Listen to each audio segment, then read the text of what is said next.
you hear me or not? Can everybody hear? Okay, okay. Well, it's a bit scary looking down there, but I'll say no more. It's also wonderful to see everybody, and of course it's a great day to be celebrating this book. And what I wanted to say was that I'm not going to say very much, because I've already had an awful lot to do with an awful lot of you. Far too much, I suspect some of you are saying, over the last year. But in welcoming you, I would particularly like to thank the people who, first of all, didn't dump the first email, or, well, if they did, they didn't dump the second one, and they stuck with the notion of this book. They believed that to get it between the covers was actually not just celebratory, but also, in fact, historically important. I also want to thank Noel Moran and Koch and all the team in UCD Press, who from the very word go were behind this venture. Koch and Lee came into it later, at which time there was no way that Adam, myself and Rebecca could be stopped. There were days when we wondered. I also want to thank Rebecca Pelan in particular, because her expertise has added all the extra things that make this book particularly interesting and particularly important for research. She also kept me in check, which was no bad thing. In my introduction, I had alluded to the promise that I had made in the book Reading Rights, in the penultimate chapter, in which I had said that I would return to Irishwomen United and try and get some work done on it. Rebecca said that's all well and good, but it's not the penultimate chapter, it's the chapter before the penultimate chapter. Nothing went past Rebecca. Right, she was. The subtitle for this book could also be The Things That Aggravate One Briefly, and then Not So Briefly. I can remember, and I'm not going to talk too long here, so I can remember being totally incensed on the time when Mary Robinson was elected, when commentators shied away from telling the truth of the way that women, as well as men, had engaged with the changing of this country. Because not only were they selling us short when they did that, they were camouflaging history. And my belief is, the election result, the Monaghan teller could have explained to them. We're well ahead always in Monaghan, as you know. As soon as the polls closed, he told the nation that he knew Mary Robinson would be elected, when he saw how the citizens of his Annamullen parish had voted. For the 40 years he'd been doing that job, he had observed election day manners. Men and women who always arrived together to the polling booth before 10 o'clock, or between 5 and 7, had mostly not done so on that day, the women arriving instead, either on their own or with their neighbour women, around about noon. He said, big change coming. He could have actually told the commentators what was changing the country. There are several other contradictions. I felt very bad at the time, one time when I was sitting listening to Waking the Feminists, being in great glee at that incredible energy, but then also realising that there was this huge 10 years or so that they didn't know anything about, in the same way as I hadn't known anything about my foremothers when I tried to do an essay on the women's movement in the early 20th century. So anyway, the big reason as well, and the last thing I'm going to say, the reason for doing this, as well as celebrating, is that we occasionally need to shout out, not just what is wrong, or what was even wronger, but also what was righted. Because if we don't do that, we might as well tell everyone to give up. And if you look at this book, you will find that that was something we certainly did not do. I'm now going to hand over to Rebecca Pelan.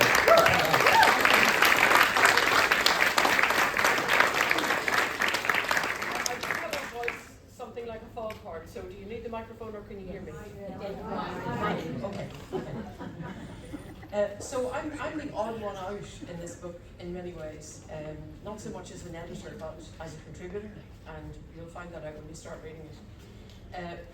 Evelyn invited me about 16 months ago or 17 months ago to join her in putting together a compilation of essays on Irishwomen United. And she'd been a member, I'm getting signals now. She had been a member of Irishwomen United. Of course, I was on the other side of the world at that stage, fighting different fights in Australia to do with women. But I think it's fair to say that at the very beginning we had no fixed idea of what we would get or what the book would look like. I remember a conversation, actually an early conversation, I think with Noelle, when we talked about maybe 10 essays.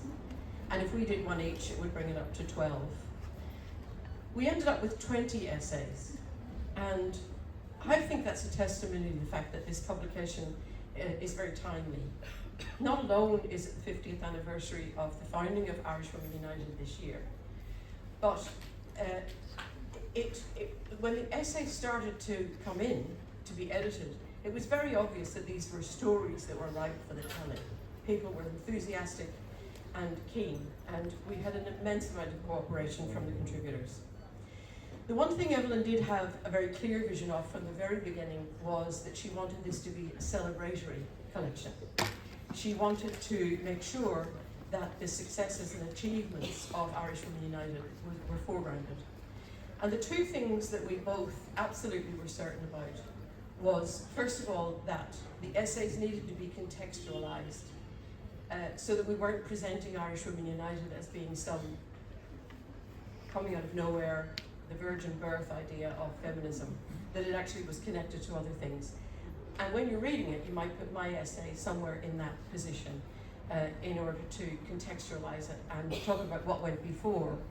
And in fact, the history of the women's movement, very briefly, which goes back to the 19th century at least. So we were very clear on that. And the second thing we were very clear about was that the women whose essays we received would be allowed to speak in their own voice.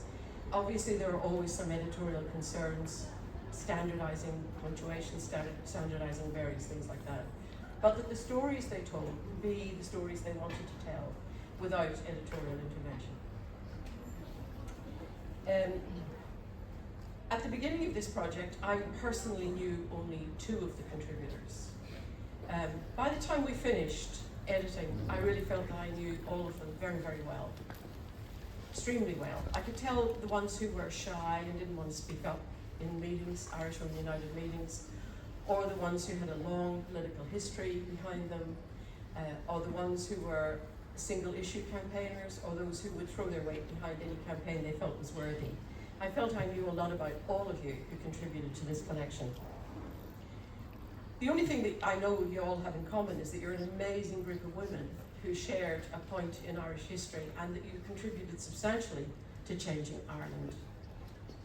The odd thing is, even when I look at the contents page today, I feel that I know you. I couldn't put a single name to a face because I've actually not met most of you. So I hope we can change that tonight because I've already met some of you and I'd like to meet some more. Some personal thanks to Evelyn for inviting me on this journey. I've loved every minute, well, nearly every minute. Most minutes, I think. I really thoroughly enjoyed it. I missed it. When we sent the book off for the last time to Noelle, I had a sense of relief and I was bereft at the same time that it had gone out of my life. Personal thanks also from Evelyn and I to Mary McAleese, who wrote the foreword for the book. Mary had been involved in some legal issues, particularly to do with the Rape Crisis Centre, which came out of Irishwomen United. It was one of the groups, one of the more successful groups, along with CAP, or the Contraceptive Train programme. Personal thanks also to Noelle Moran and Caitlin O'Neill, and to Fiacre McCarthy, who's the designer, and Shane Goff, who is the typesetter, and all of the staff at UCD who were involved in the production. And a particular thanks to Bernadette McCleary. Bernadette is the creator of the image that we chose to use for the front of the book. And the original image that she was part of Irishwomen United, part of the collective. And this was on volume 1 in 1975. So we're delighted, and she was delighted, I think, as did speak to her, to have it on the cover.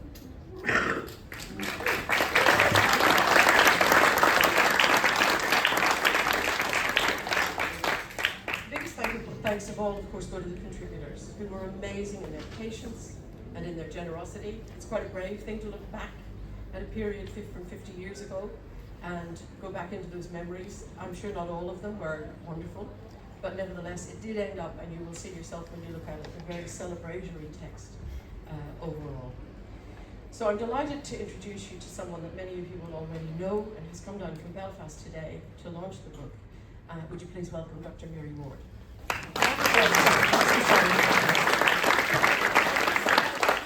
Actually quite Freudian in some ways, not to do with Margaret. There were so many Marys and Anns in the book.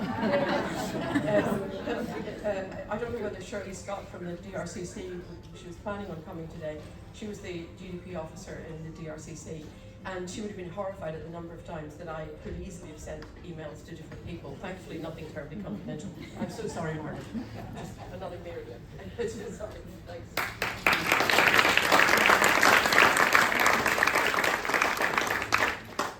I have a sister called Mary, so I'm kind of used to that.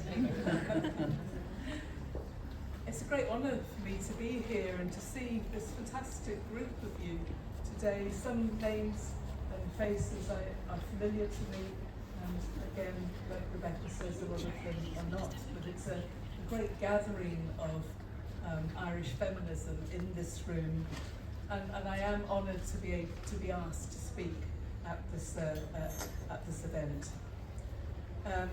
I've had the pleasure of reading the book, not in its book form, but as a PDF, and I have to say it's an inspiring and exhilarating read. And it really is an important social history. And Evelyn and Rebecca are really to be congratulated. I think most of all for the task of contacting the 20 women who've written their experiences and seeing the book through to its completion. I've edited books in the past, and I can only imagine what some of it might have been like. We won't go into that, but it can be challenging at times, getting everyone on the right page and getting things to an approximate deadline. And like everything that UCD Press produces, it's a gorgeous production. Everything is just wonderful, and I'm so proud to be associated with them as an author. And we hear in these pages the authentic voices of a previous generation of feminist activists, irreverent, challenging, committed to changing the lives of women through the achievement of reproductive, social and economic justice. And not just through meetings, publications and conferences, but by direct actions that severely wounded the patriarchy and which still raise a cheer, for me at least, when old film footage of things like the 40-foot are shown. It's hard to believe that these pages contain the memories of women who were active 50 years ago. But what's so immensely encouraging as well when you read it and read about the afterlives of the women is that they remained activists, using the knowledge and the skills that they had learnt then to further the cause of women, the working class, children, the excluded and oppressed in many different arenas, adjusting to different demands, different needs. And they continue to research, some of them to write wonderful fiction, and to continue to publish. They exude a fierce energy. Their voices really provide us with a Venn diagram of overlapping memories, each one adding extra details, colour and embellishment to such significant events as the brilliant and brave invasion of the all-male swimming area, the 40-foot in Sandy Cove, the occupation of the offices of the Federated Union of Employers, forcing the implementation of EU equal pay directives, the occupation of the genteel surroundings of the Fitzwilliam lawn tennis courts, where women couldn't be members, the protests at not being served pints in pubs, the hard slog and things that we now take for granted, but my God, they were a struggle, yeah? And women had to be brave to go in there and confront and then walk out without having paid for some of the drinks that they'd ordered. And the hard slog and determination to set up feminist publishing presses, Arlen House and Bassett Press, without which many women would have had so much more difficulty in receiving recognition for their talents. And I've got this is my 1985 Irishwomen diary with me. I've got quite a few later ones, but I haven't got the earlier ones then. But when you look through them, and then just looking through the amount of meetings that took place. You can see that things consumed people's lives. And the dedication that led eventually to the setting up of the Rape Crisis Centre, one of the many legacies of Irishwomen United. In 1975, putting my historian's hat on, 3 years after the ending of the Irish Women's Liberation Movement, was a really important year for feminists globally, with the UN designation of International Women's Year. And it was that April that Irishwomen United came into being after a conference in Liberty Hall. There were so many resonances for me, a feminist living in Belfast in the 1970s. I remember first seeing Betty Purcell when she and a group of women came to the Feminist Film Weekend I helped to organise in Belfast in April 1975. And I can still remember my surprise that women from Dublin would travel all this way. For me, it was the first time meeting feminists from across the border, and we were fascinated to find out what life was like for Southern women and what they were doing about it. The impact of partition was immense at that time. We knew so little about each other's lives. I've also got a very vague memory of a meeting with the Banshee women when we discussed a joint production of the journal. A small group of us came down to Dublin. Not a journey we make that often in the days before the motorway. No one had a car or a driver's licence, and we very rarely were able to afford the train fare. But we were very impressed that Dublin feminists had their own premises and didn't have to meet in each other's houses or borrow a room from a left group. So I don't know what happened to that idea of the joint journal, if it crumbled in the face of political differences, which was a very common occurrence in those days. I donated all my issues of Banshee to somebody who was going to set up a feminist library in Belfast, and unfortunately I never saw them again. But one of the names that recurs repeatedly in After the Train is that of the late Nell McCafferty, who was, of course, part of the Train as a founder member of the Irish Women's Liberation Movement, but she also went on to become a lively member of Irishwomen United, and you'll see her frequently mentioned in these pages. And like all of us, I want to acknowledge her enormous contribution to Irish feminism. She was a tiny colossus with the fiercest and funniest of women. My first meeting with her was after a big women's conference in Belfast in 1974 or 75, and the following day a group of us, including Nell, met in the house I was sharing, and I was completely overawed when Nell asked if she could use my room and my little portable typewriter to write her Irish Times column. And this was the same bedroom that I had, that at roughly the same time as Nell writing her column, a group of us met with an Englishwoman, Nancy McKeith, who had travelled to Belfast armed with many plastic speculums and copies of Our Bodies Ourselves. And that was one of the most revolutionary and liberating occasions of all, giving us so much knowledge and self-confidence when dealing in later years with the medical profession. And Our Bodies Ourselves is frequently mentioned by contributors to After the Train. It really did change women's lives. I mean, that one book was responsible for so much for women of our generation, and I think women after that. And we've been able to build on that in terms of educating the medical profession. I remember too Marie McMahon, a warm, friendly woman, the first female printer in Ireland, who helped me when I was researching Republican women of the past, and who, outrageously, was to serve a prison sentence for protesting against the banning of the British feminist journal Spare Rib. In the 1970s, when Irishwomen United were active, the demand for contraception, for women's right to control her fertility, had so many obstacles that action on abortion was left for another decade. Irishwomen United had the very active and groundbreaking contraception action programme CAP, and we had something similar in the north.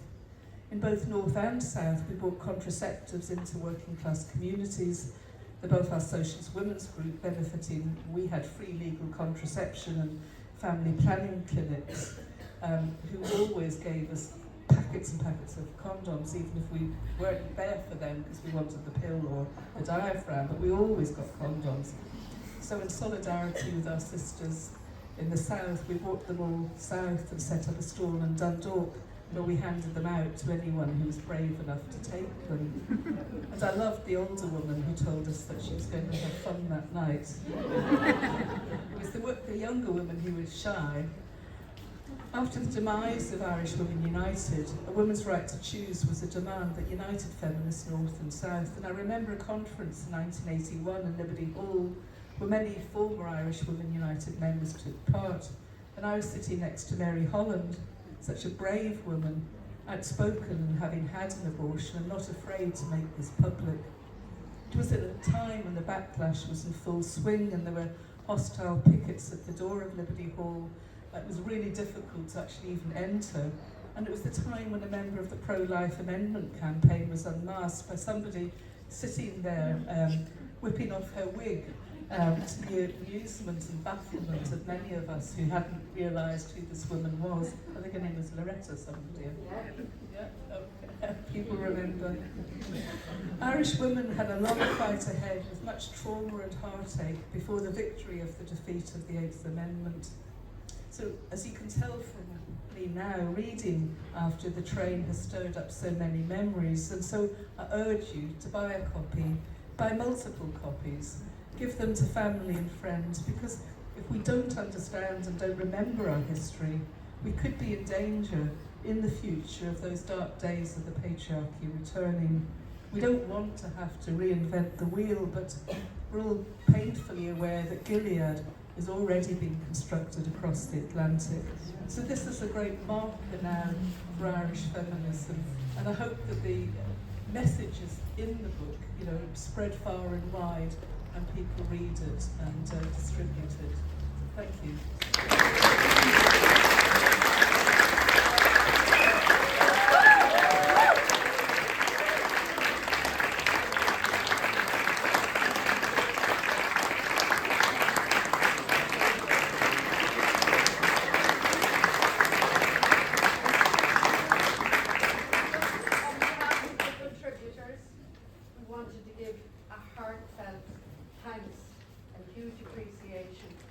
Evelyn and to Rebecca.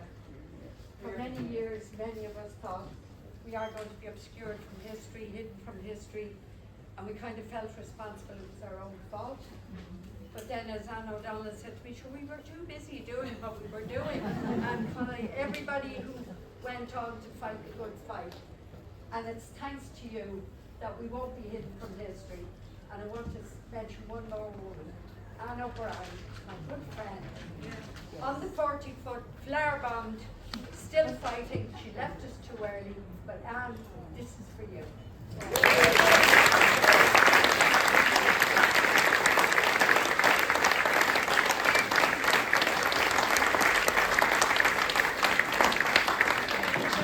You can all hear me now. I don't need your microphone. So, Noelle, do you have anything to say here, or you just if there's any wine left, please help yourself. The books are available for sale there. I also should say, I know this is a very dark crowd here, but we'll chance it anyway. We have rented a room upstairs in the Parnell Street, but it's a big pub. There's a big pub downstairs. So if everybody wants to go there afterwards when we finish here, because I know that people are seeing each other and who haven't seen each other for very many years. So, okay, all right, that's all.